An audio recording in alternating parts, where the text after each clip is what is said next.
consider as a question that is the method of offering salah for the man and woman the same, for the Shafi or Hanafi the same?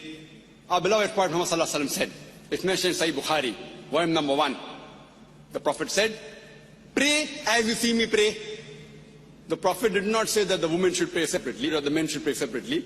There's a hadith, again in Sahih Bukhari, volume number 1 in the book of Salah, that the Sahabiyas, they prayed the same way as the men prayed. There's no different type of praying for men and women. You should pray the same as the Prophet prayed, irrespective whether you're a man or a woman. I am aware that there are books available in the market, in India and throughout the world, of different schools of thought, that the style of praying for women is different because they are seen and the men is different. There is no such Sahih Hadith. For reply in Islam, always, your answer should be backed up with Quran and Sahih Hadith. Always, Quran and Sahih Hadith. So whenever you give a reference, any scholar, let it be the biggest scholar in the world. If he gives the answer, there should be proof, quotation from the Quran and Hadith. Ask him for proof.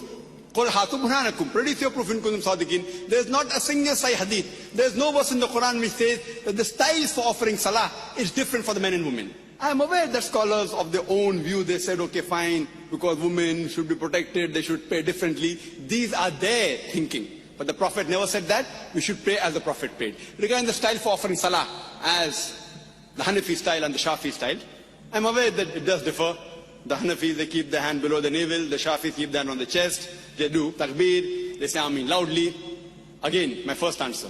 On Sahih Bukhari, the Prophet said, in volume number 1 in the book of Salah, pray as you see me pray. And all the 4 Aimmas, Imam Shafi, Imam Ahmad ibn Hanbal, Imam Abu Hanifa, Imam Malik, all the great 4 Aimmas said that if you find any of my fatwa which goes against Allah and His Rasul, throw my fatwa on the wall. I am aware Abu Hanifa, may Allah be pleased with him.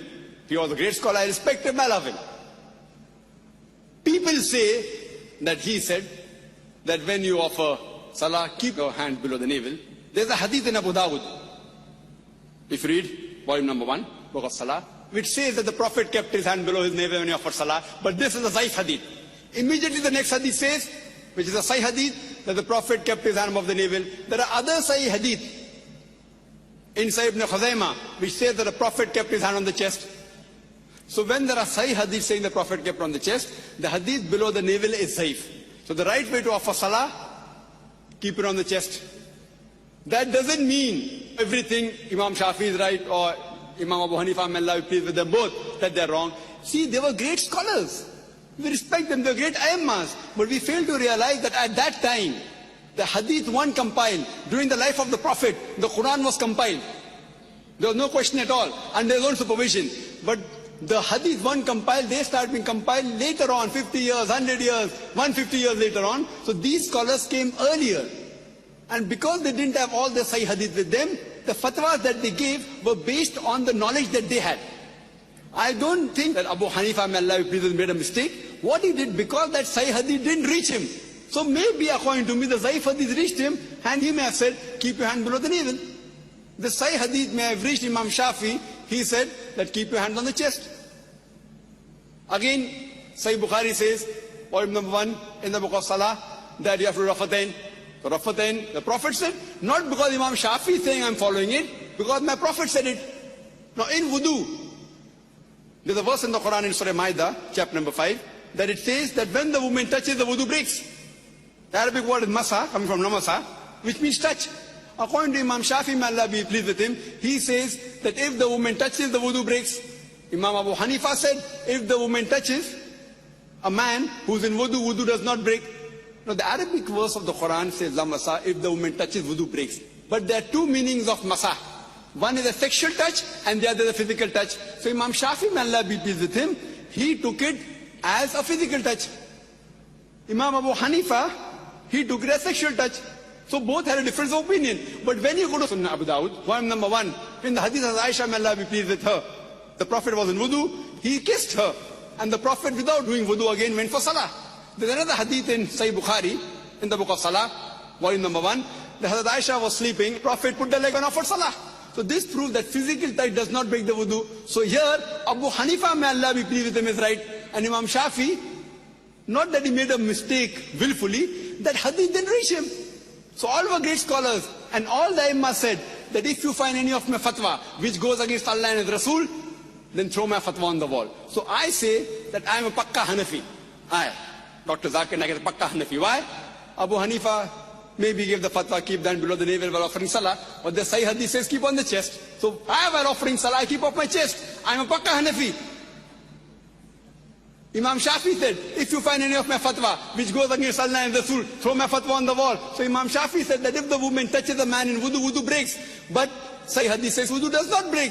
So my wudu does not break if a woman unintentionally touches me. So because I have thrown the fatwa of Imam Shafi on the wall, he said that I am a Pakka Shafi. I am a Pakka Hanafi, I am a Pakka Shafi, I am Pakka Hanbali, I am also Pakka Maliki. Pakka means staunch. I follow 100%. Other people follow 80%, 90%. Or 60% of Abu Hanifa. I follow total. All the great four Aimma said, if you find any of my fatwa which goes against Allah and Rasul, throw my fatwa on the wall. All these scholars were great scholars, we have to respect them. But you have to realize that the hadith weren't compiled. Today, everything on the fingertips, on the CD-ROM, in the books available. So now the scholars are there, and out of lack of information. For example, there's my brother, who's a doctor, and Copernicus. Copernicus was a great scientist. But my brother has more knowledge than Copernicus on science, even more than Einstein. But Einstein was more brilliant. Because today science is advanced. That doesn't mean my brother is more genius than Albert Einstein. Albert Einstein is a much bigger genius than my brother. But now brother, because hundreds of years have passed, he has more information about science. So information he has more. But a bigger genius is Albert Einstein. Isaac Newton, is Copernicus. But today, because science is advanced, we have the information with us. So those scholars were great genius. We love them, we respect them. But today the information has been compiled, so we have to realize, as Allah says in the Quran, in Surah Al-Imran, chapter number 3, verse number 103, وَاتَصِمُوا بِحَبْلِ اللَّهِ جَمِيعًا وَلَا تَفَرَّقُوا. Hold the rope of Allah strongly and be not divided. We should not divide ourselves into all sects. So the only way of offering salah is not Hanafi style or Shafi style or Maliki style, it is the style of the Prophet.